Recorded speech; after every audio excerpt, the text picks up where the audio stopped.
Okay, here we are at the Australian Computer Museum in Sydney, and I'm taking a look at the Oric Atmos. This is an 8-bit computer from the early 80s.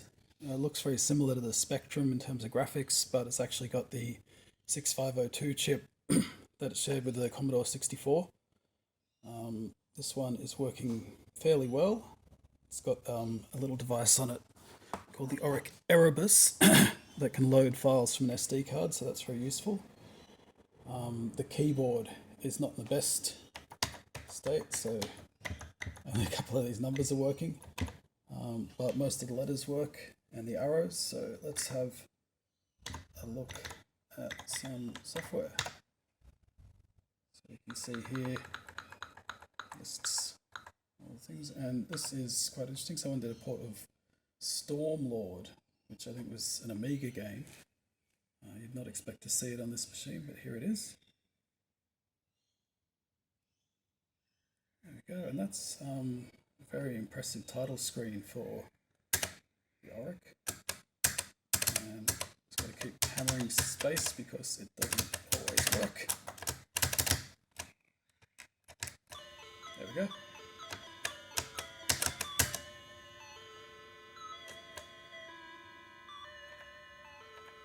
This little chap walking around.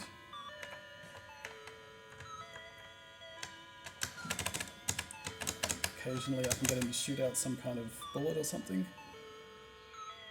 Let's see what we can do with this spider here.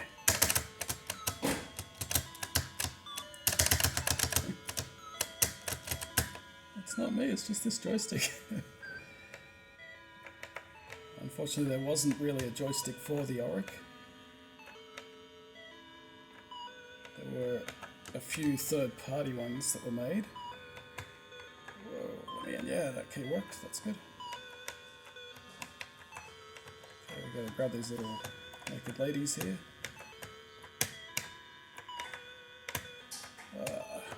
Missing that jump. Like I said, the keyboard is not working very well. The music is actually really good for this system.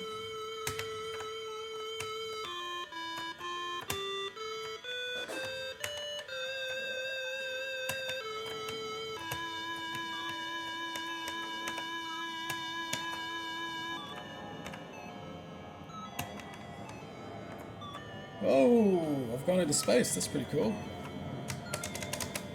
Where am I going now? Woo! Look at that.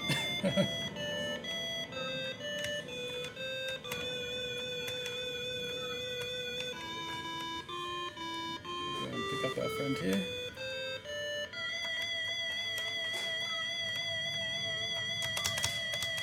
Okay, look out, spider. Here I come. Maybe.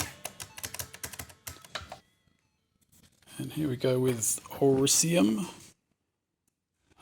Obviously the name is a pun on Oric Iridium. I think that's quite nice. There's a bit of intro music here which you might recognise.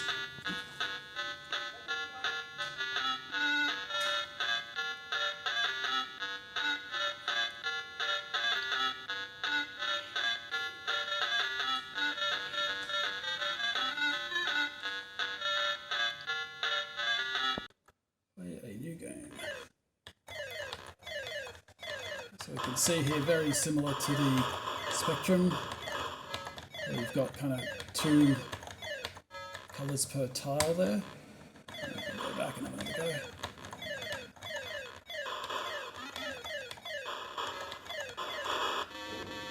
And there we go. Impressive ship destruction sequence there.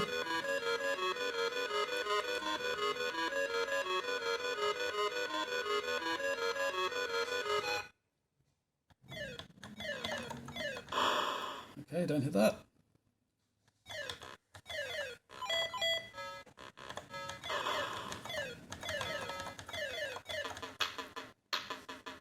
Oh, lucky. Got all the switches before I hit that barrier.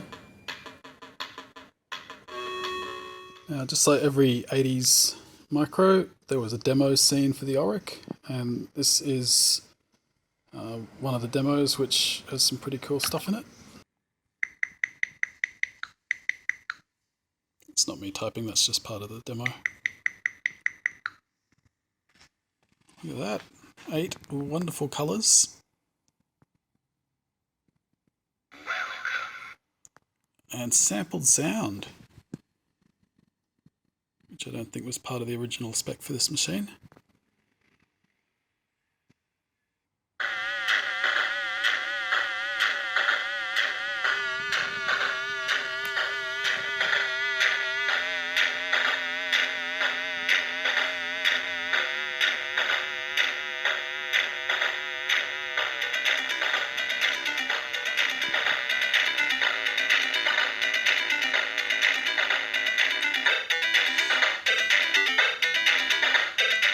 Here's something interesting.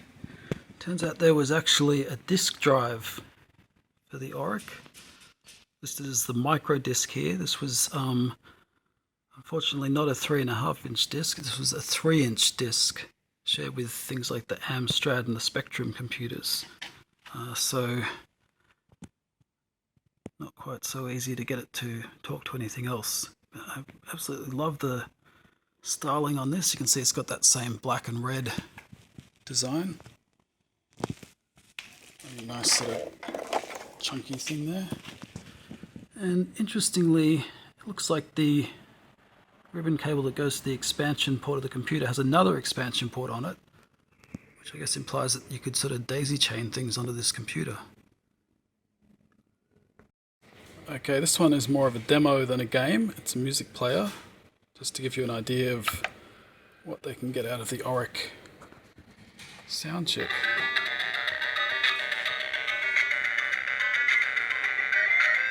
So that's actually coming from inside the machine itself.